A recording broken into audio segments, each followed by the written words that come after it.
episode 4, part 2. Welcome back. So after further investigation, I found out we did not talk about this.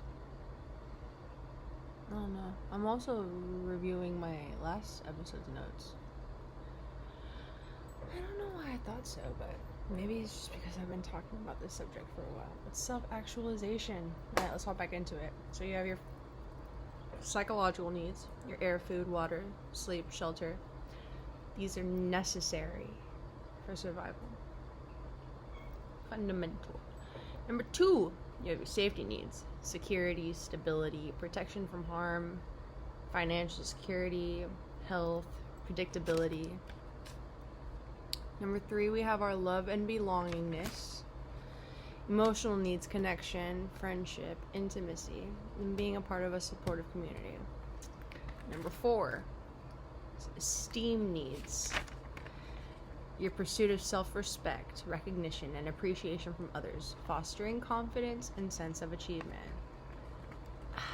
Honestly, I think these were the notes that got me into getting back into videoing after my hiatus. Number 5, self-actualization. Your drive to realize one's full potential, develop talents, and achieve personal growth and fulfillment. Big love. Big love for those notes. I don't want to stop there, truthfully. I mean, shoot, we're already on May 26th, so what is that? 6 days worth of my note-taking.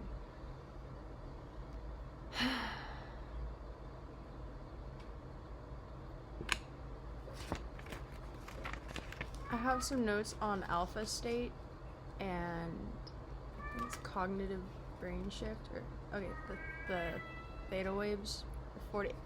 Why are we crying? Meow. Meow. Shh. We already did this.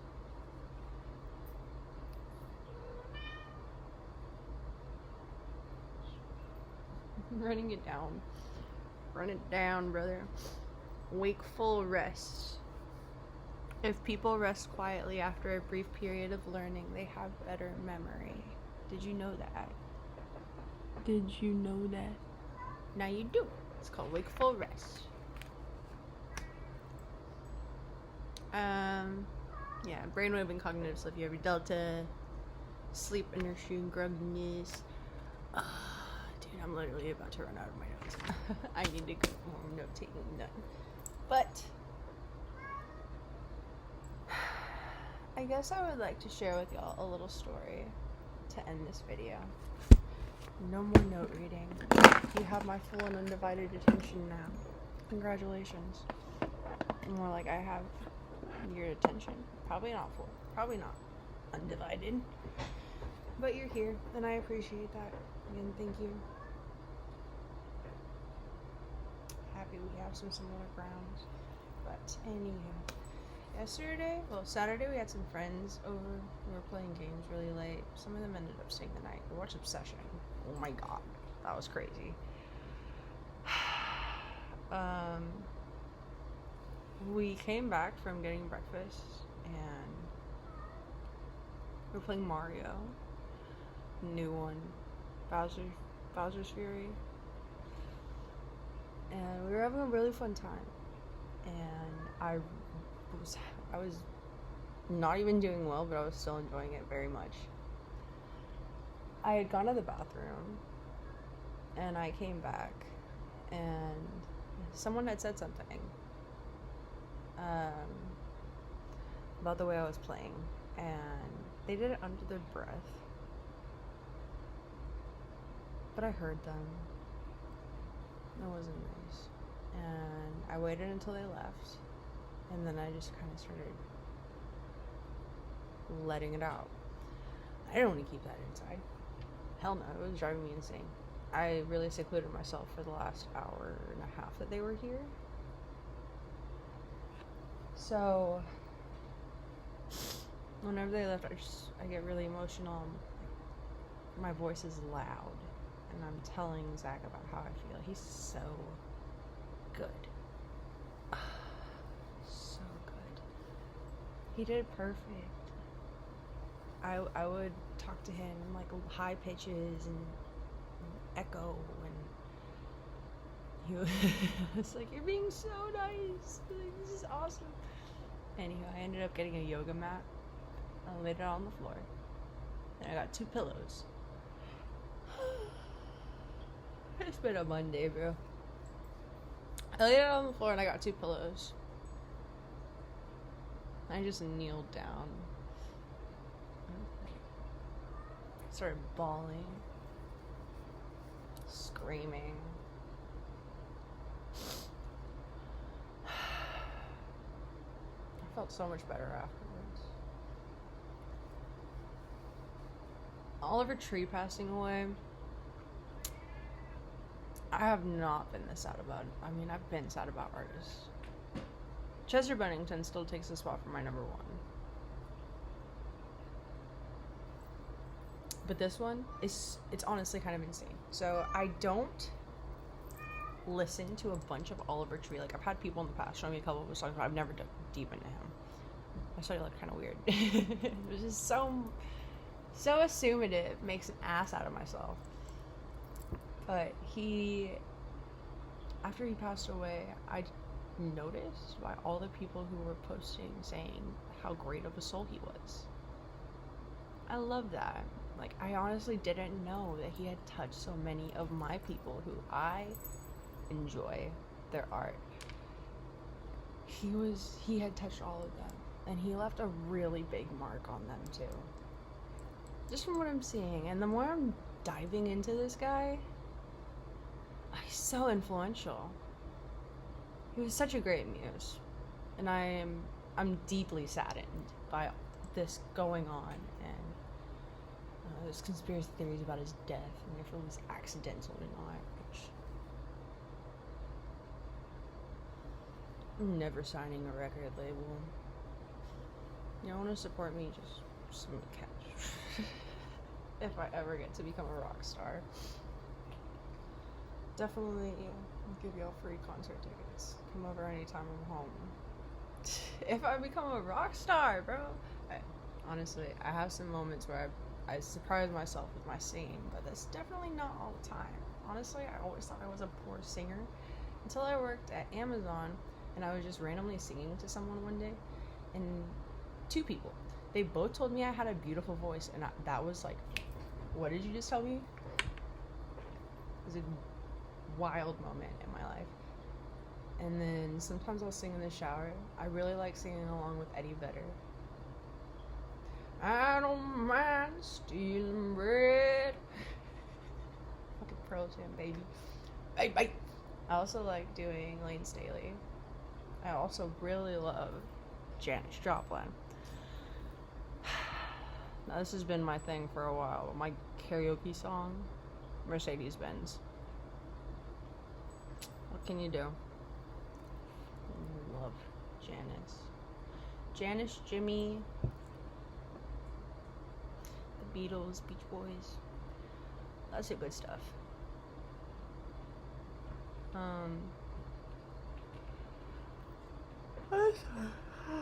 I'm tired today.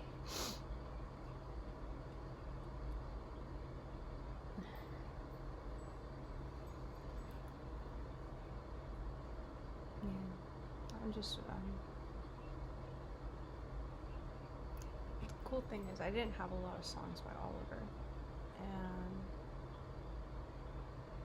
now that I realize just how big of a mark he left, I see him every video on Instagram, most of them, especially when I first get on my feed.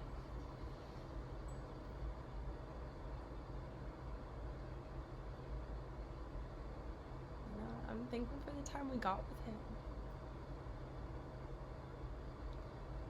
It's beautiful what people can do for us, how they can influence us to become better.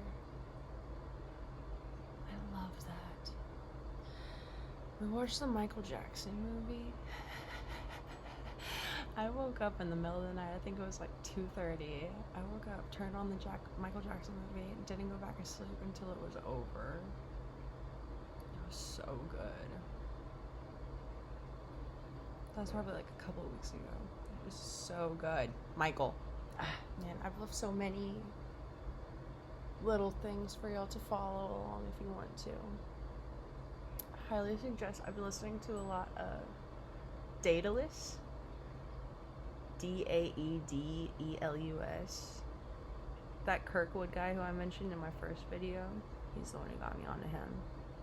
I'm so happy with that guy. He's the guy who got me into philosophy class. Taught me about muses. Amazing dude. Amazing. Yeah, we talked about that Elizabeth video, the author of Be Pray Love. But I've been listening to a lot of Daedalus, Radiohead, listening to some LS Dream, Zed's Dead.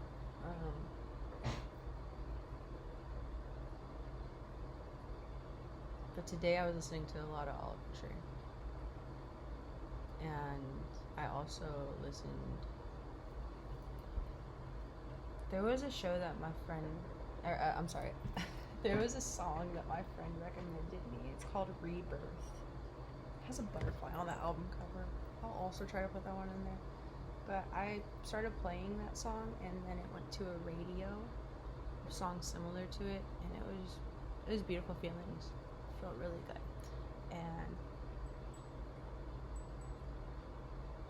with that crying thing yesterday, with the yoga mat and the pillows, I did it again.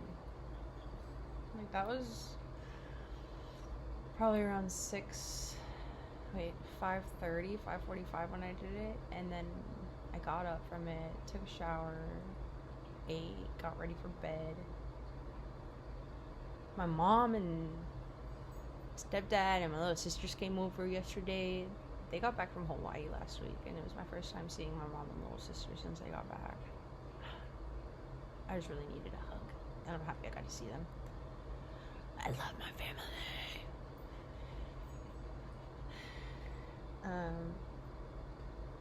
But whenever they left, we were reminded that the UFC fight was on last night. And so Zach and I came back inside. We've gone on to the streaming website, you know.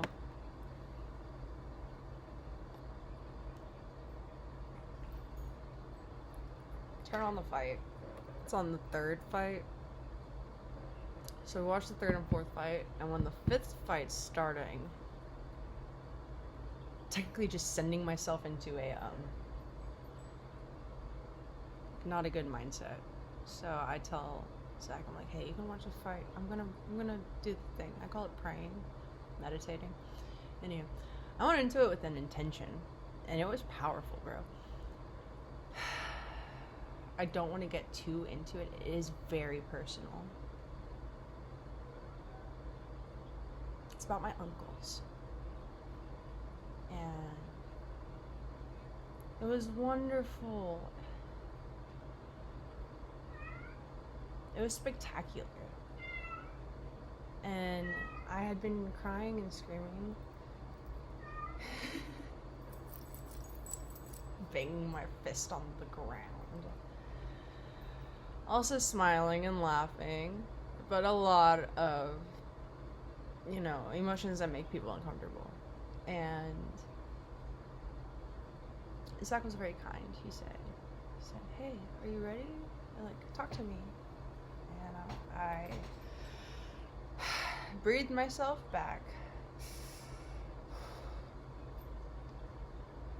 And then I realized the fight wasn't even done. And I just looked at the fight, I looked at Zach, and I was like, I'm not done. And I went right back face first into that pillow. And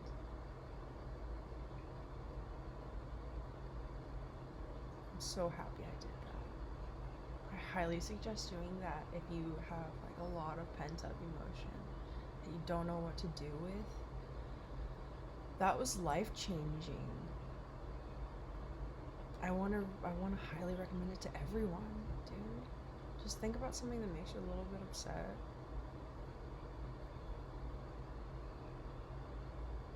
Energy. Toward the end of it, though, I had an idea, and it's for my family, also personal. But as I'm finishing up my cry spell, and I get up out of my palette, I'm like, Zach, I need a pen and paper. And I just end up running around the house grabbing some stuff. And I write it down, underline it, and as I click the pen to finish it and finish my prayer, the bell dinged for the end of the fight. Fight well fought, warrior. So that was a very awesome moment. Very awesome. See, I posted so much on my socials, I guess. I posted on my Instagram earlier, more in detail as to how I felt about the lesson and the channeling. Maybe not as in depth. I mean, I am giving a lot more time here than I am on Instagram, but when you have something and you don't know what to do with it, find a way to let it out. Don't hold on to it forever. Whether it's bad, great, needs to be shared, spread it, discard it, shred it, fuck. Like, do something with it. It's given to you for a reason. Learn from it. I think that was a really good ending. Anywho, I guess I'll let y'all go for now. It was a very, very big pleasure to be here with you today. I'm excited to see y'all again soon. Love y'all, bye.